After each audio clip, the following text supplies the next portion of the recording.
God, your Spirit prompts us through different voices to see and embrace opportunities to build your kingdom.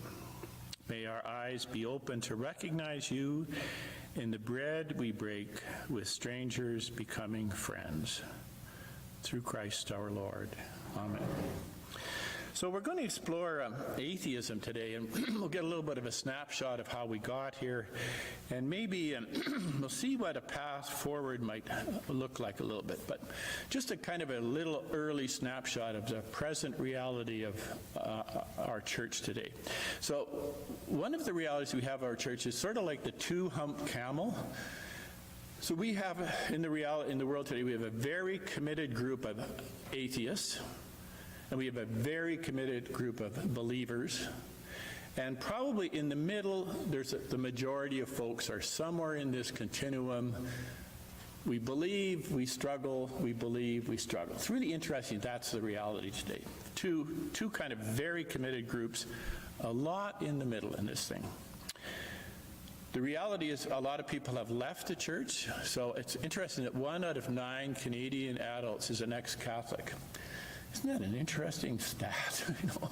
That's one of the largest religious groups in Canada, are former Catholics. It's really interesting. So they're out there all around us in our neighborhoods. So when we talk about we agree to disagree or we don't talk about it, that involves a lot of people. And part of the reason for acknowledging that is we need to find a way to re-engage. So eventually that's part of the goal. More adults leave the church every year than enter it through RCIA. So the boat's leaking. So we also have to do something with RCIA, and also to acknowledge that. So how did we get here a little bit? And part of this is someone said we're a product of, we grew up before. We remember a church before the Second Vatican Council, and to some extent we inherited that church, we inherited that faith, we passed it on to our kids, to our grandkids. Inadvertently sometimes we passed on maybe not the best messages. So we'll talk a little bit about what might have got passed on. And some of that relates to looking for God in all the wrong places. So for instance, these are some of the images that we put forward about God, and I remember these growing up as a child. We had an image of God as a builder, and God built things, so we built things. He created by building stuff, and He created the universe, He created everything. We had an image of God. He dictated the Bible, almost that He spoke into the ears of the Matthew, Mark, Luke, and John, told them what to write down. I mean, that was part of how we were brought up. We were presented with an image of an all-powerful, all-knowing, all-seeing God. That was the image that I had as a child growing up. God knows everything, sees everything, can do everything. That was the image we had about God. And as a result of that, we ended up with some of these images of God as a construction boss, a God who polices, a paymaster who rewards. Those were all of the images of God that, unbeknownst, we had adopted them, and to some extent we were putting them forward to our children, to our grandchildren. Interesting enough, they weren't our reason for faith. The reason for our faith was we loved Jesus. We loved Jesus. We loved what He stood for. We loved having a relationship with Him. That was the source of our faith. But when it came to explaining our faith or defending our faith, we adverted to these other images.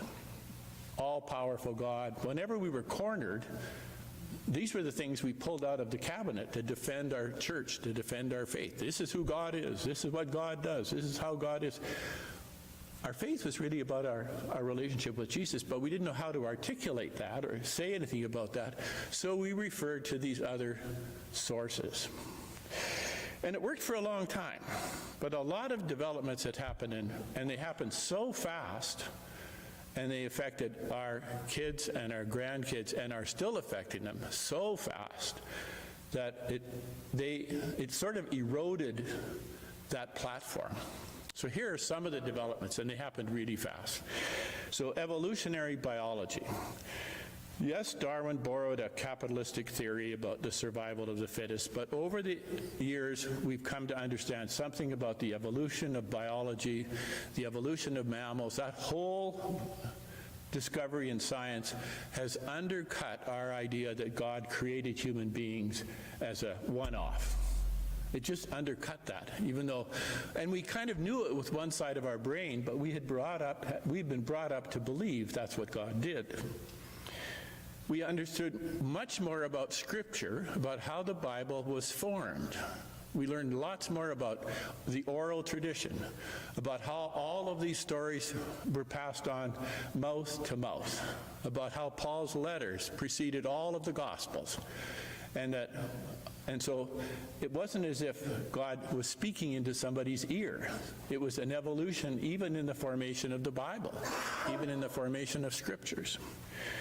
There were huge developments in the area of the unconscious and the brain, how our unconscious relates to our conscious mind, how those two realities intersect, how thoughts move from our unconscious mind and are filtered and eventually get dumped into our conscious mind, that really challenges our whole idea about revelation, how things are communicated. We like to think that I pick up something, I read it, and I understand it, I absorb it, and it's now part of my... It's not like that at all. The best image I ever had about the brain and the mind was, imagine a huge room filled with desks and typewriters, and all of these people are typing busily away, and up at the front of the room there's one narrow little slot, and that's the access to the mind, the conscious mind. And all these people are in your unconscious mind, and they're generating thousands of ideas all the time. And there's a big queue up at the front to try to stick stuff through the slot into your conscious mind. That's how this works.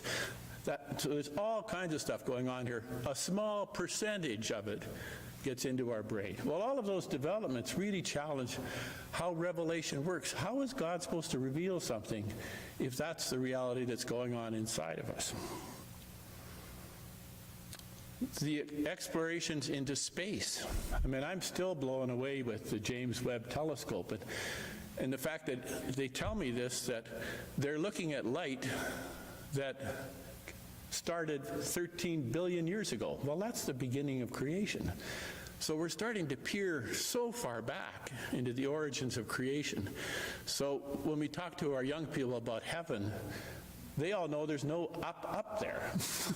There's no heaven up there at all. There's just amazing space. And the mystery of space, when you think about dark energy and dark matter and somehow being used to explain how come creation is still expanding and it should be contracting. Those kind of mysteries undercut so many of the old models that you and I grew up with. And I think we should never underplay the impact of all of the tragedies, human tragedies, all around us, the ongoing one in Israel today in Gaza, that undercut our assumption that God is all-powerful. We keep saying that, and people say, well, why, if God is all-powerful, why doesn't God do something about this stuff? You people tell me he knows everything, can do everything, he's all-powerful. How come God, your God, doesn't act? So all of those things, I think they kind of eroded some of our defense about who God was. And it exposed two different models that I think have handcuffed us a little bit over the years. So one model was a division into, there's a world up here, and it's populated by God, the angels, and the saints, and truth. And then our world down here. And our world down here is to try to receive from that world up there the truth, and then to try to live it up. So there were two worlds, and we were dependent on this world to tell us the truth and to tell us how to live, and eventually we were all going to go there. So there was two worlds, an up world and a down world. You know, if I talk to young adults today, that doesn't engage them. It doesn't engage them at all, because they see themselves, I'm living in this world. I'm trying to make a path in this world and trying to figure out what I'm going to do based on what I discover in this world. So that model, I think, has eroded a great deal.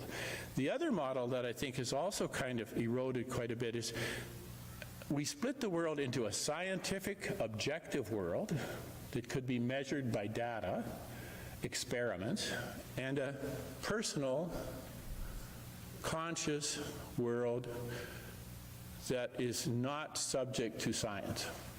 Instead of seeing these as two related worlds, we began to see them as two separate worlds. They were divided. And we gave to scientists authority over this world. We abandoned that world and said, that world belongs to you. And we retreated to a personal world, a subjective world, and we got dismissed. Well, that's just your opinion. But I'm going to go with science. Do you see how that happened too? Is that because we said, there's two worlds here, we acknowledged they were separate, all of a sudden we ended up over here in the corner with our subjective personal world, and young adults and our grandchildren said, yeah, but I'm going with science. I'm going with the scientific world. So I think that also eroded, to some extent, the underpinnings of what we had been presenting. There's some other developments that also took place that I think have also had some big impacts on people's relationship to God. Would be a good way to describe it. One of them was young adults. I talk to them now. They're really not interested in our culture wars. And it doesn't really matter what the culture war is. They're just not engaged. So they're not engaged in the culture wars about the climate. If you want to fight about whether it's going to go back to where it is, or if you want to fight about whether it's human, they're less engaged in that. They're not involved in that culture war. They're not involved very much in the culture wars about gender. They're not interested in having that conversation. I'm not interested in that. You want to fight about that? You go ahead. They're not interested in culture wars about sexuality. They're not interested in that. If you want to argue about that, you go ahead. I'm going to make up my own mind. So those are platforms that they have just exited and said, I'm not into those worlds. In the West, and this is where faith has eroded the most, we struggle with an overabundance of stuff. A huge overabundance of stuff. So much so that our generation, the boomers, maybe the ones after us, have been consumed with having stuff, getting stuff, things. So much so that everything in our world becomes commodified, including us and God, because it's all about stuff. It's all about things. And that also has disengaged an upcoming population who are not as interested in things as we are. Finally, the last thing that I think has contributed to that is, as we got more talented and more sophisticated, we became preoccupied with mastering things. I've mastered this skill, I've mastered that, I know how to do computers, I know how to do this. Mastering something became the new rationalism, the new power of reason was skills.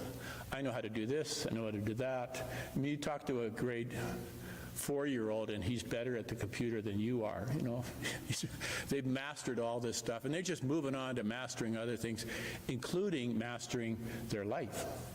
And the more we master our life, the less God has any say in this.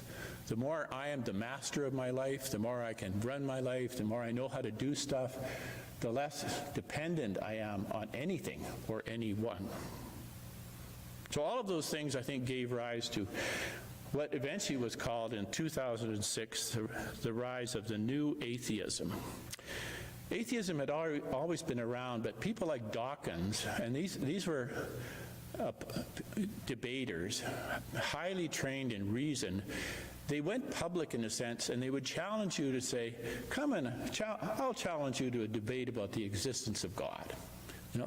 And they were really good at this because they could do wheelies around me and most ordinary people, and it was all based on science and first principles, and by the time you left the room, you were convinced there was no God, because they were so good at it, and it became acceptable. And so we had this rise in the birth of atheism, and it had all these different types, some of which were terribly harsh, terribly cruel. So there was a totalitarian version of atheism in the communist countries where it is impolitic to acknowledge the existence of God. It's forbidden. That was one form of atheism. We had anti-clerical atheists. Let's blame God for all the failures of the church, particularly the failures of her priests or ministers. That was a form of atheism that we've all encountered. We kind of had an adolescent atheist who says, you're interfering with what I want to do in my life, so I'm going to disbelieve in God and disbelieve just that I'm having a tantrum with my parents. We have indifferent atheists, apathetic atheists who just, it's the inconvenience. Someone said about not going to church, it's just the inconvenience of it, so it was apathetic. There was also a stoical atheist who, with a really hard heart, that said, I'm kind of indifferent to everything, and I can't be moved about anything. So we had all those different versions of different kinds of atheism that surfaced.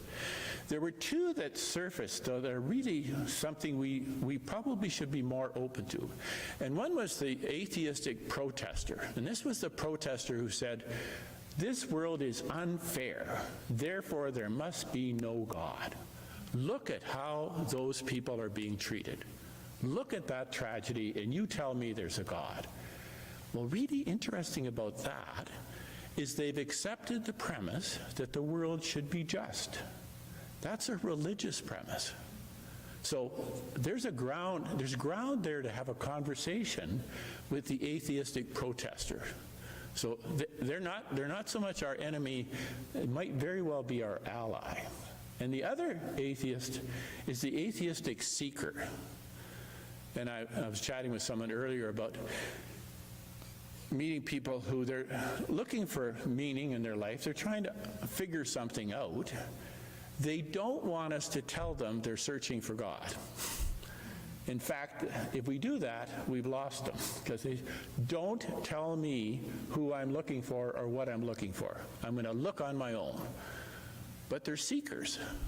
And so there's the possibility of having them as partners, as allies with us. So those two versions of atheism, the atheistic protester and the atheistic seekers, are really our partners on the journey. So a couple of things that have happened over that whole process. We objectified the world, and we made ourselves into observers. We can study the world just like we study an object, just like we do chem labs. And we also lost our truth that we are also seekers. And God is not an object to be known. And that is something I think we still have to come to grips with, is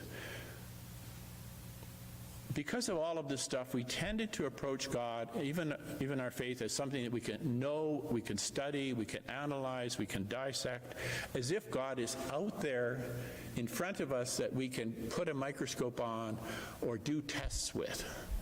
God is not out there in front of us. God is not an object. God has being unlike any other understanding we have of being. So we're going to have to let go of that idea that God is someone that we can know in an absolute sense. Thomas Aquinas, one of the great Catholic writers, says, we cannot know God. And we say that, we hear that, and then we turn right around and say, but I'll tell you a lot of things about God. We have to take that really seriously and say, we cannot know God. And I think if we could have conversations with our grandchildren about that and acknowledge that, who knows what that might free up in the world. The other thing that had begun to happen, so you think about the new atheism is 2006, and there was a sense that, oh, reason is now going to rescue us and is going to create a new ordered world for us. We discovered that reason was not as competent or as omnicompetent, super competent as we thought. And there's still this sense of mystery that didn't go away, that didn't vanish. And so somehow that you don't hear near as much today about debates about the existence of God. At that time, it was all about the death of God, and now it's the death of the debaters about God. It's really interesting. In a very short period of time, that's less than 20 years, those debates about the existence of God have all petered out. You don't hear them anymore. And part of it is because all kinds of other worlds, the world of science, the world of physics, has opened up, and all of a sudden there's more mysteries than there are explanations. And if there's more mysteries than there are explanations, well, maybe we don't know everything. Maybe there's things for us still to learn. Maybe there's things still for us to discover. And I think that's kind of the path forward for us in this. So Paul has in his letter to the Romans, he's traveling through Athens, and he comes across an altar to an unknown God. No? And he's quite struck by this, because you can imagine the world. They're all, I believe in this God and that God and this God, and just in case we left anybody out, we'll build an altar to an unknown God, and we'll sacrifice a few animals here in case somebody's feeling left out. But Paul seizes it and he says, let me tell you about the unknown God that you worship. It's a lovely conversation, and it's a kind of conversation that we're going to have to find a way to have with young people, with that 40 to 50-year-old conversation, because we're all searching for something. I'm not going to tell you what you're searching for, but let's have a conversation about searching.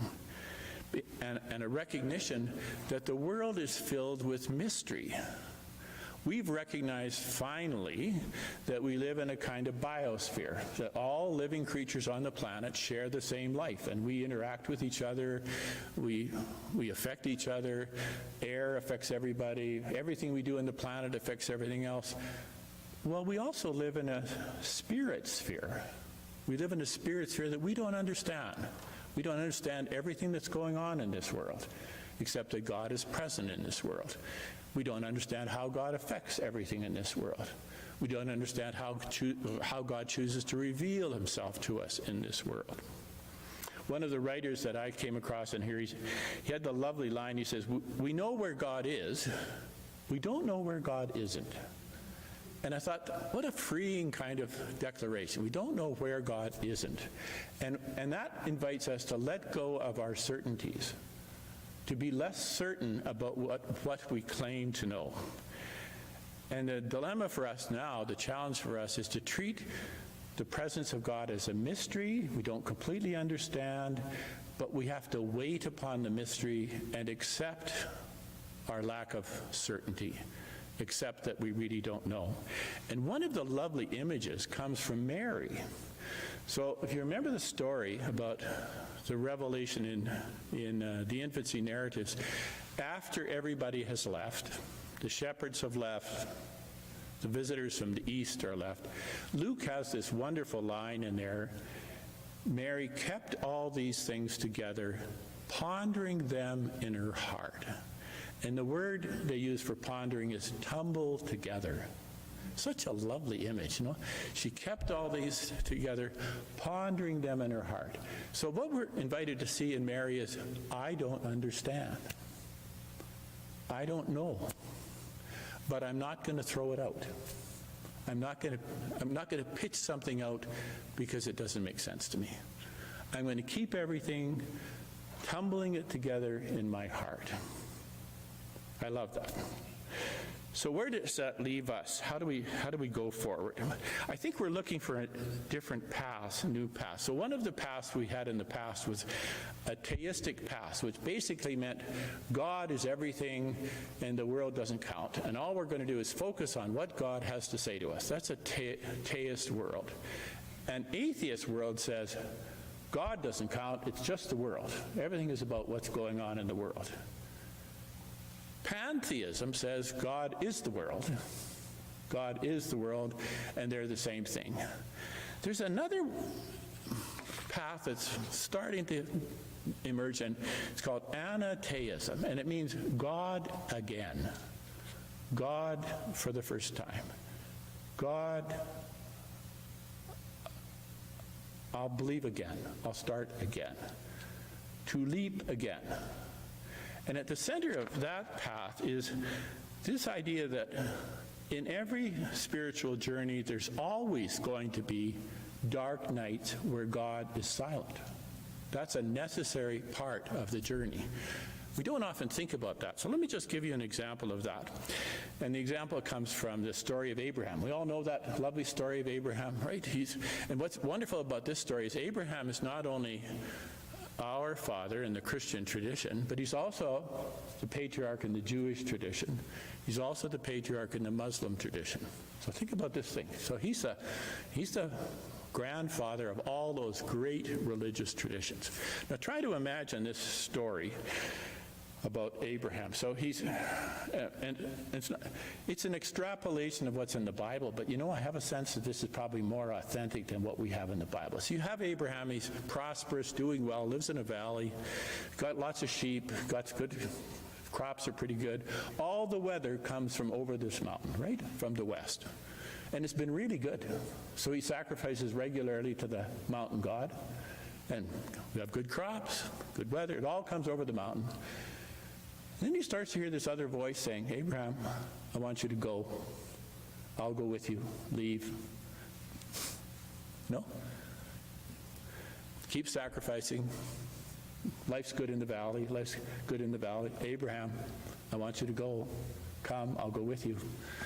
Maybe they have a year where there's a drought. Voice appears, Abraham. Abraham says, next year there'll be rain. And then he has this moment, I have to choose. I have to choose between this and that. And I'm caught. I'm hung up. And I'm going to have to take a chance. And he does. Convinces everybody we're leaving. And we're going because I'm convinced this voice is real. So now we have the rest of the journey, lovely journey. He and Sarah finally have a child. And the voice says, Abraham, I want you to sacrifice Isaac. Just try to imagine what that night is like. Am I going to continue to believe? This voice has kept me all this way. Am I going to continue to believe? Or am I going to give up? I think we have to have that kind of imagination to understand that in the middle of all of that, God was not constantly saying to Abraham, all right, I'm here, I'm here, I'm here, I'm here. That's not real. That's not reality.